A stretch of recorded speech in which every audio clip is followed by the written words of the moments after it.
The Trump admin has just rescued a few dozen white Afrikaner families who were being targeted and killed, their farms in South Africa burned, and their families wiped out. Their resettlement was expedited and prioritized, leading to immediate pushback from a select few here at home, mainly because these refugees are white, Christian, and support Trump. Of course they do. He rescued them from near certain death. They've come with grateful hearts, a desire to assimilate, work hard, and follow the laws of this land. Those critical of the prioritized effort, while resettlement efforts for illegal immigrants are on pause here, are pointing to the color of the refugee's skin and also making some interesting parallels with the time of South African apartheid. So, okay, let's talk about that. What happened and how is this different? Here are your basics on all of it. It was a stain on South African history and important that we remember it and understand it.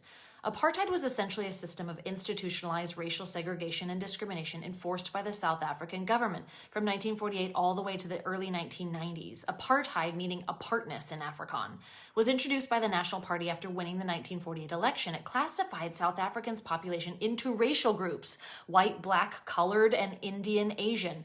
Laws were also put in place to enforce physical, social, and economic separation between these groups.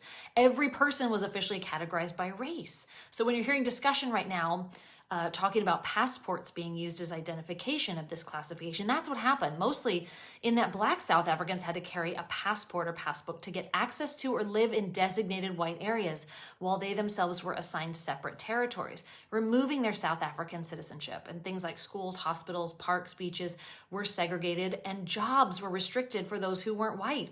Only white South Africans had full political rights. Naturally, has faced major condemnation and resistance within South Africa, but internationally as well in the form of sanctions and boycotts. It began to fall apart in the late 80s, leading to the election of anti-apartheid activist Nelson Mandela as the first black president in 1994. He put a swift end to the violence, calling for peace in the country, and it happened. A year later, a Truth and Reconciliation Commission was established to investigate human rights violations during apartheid.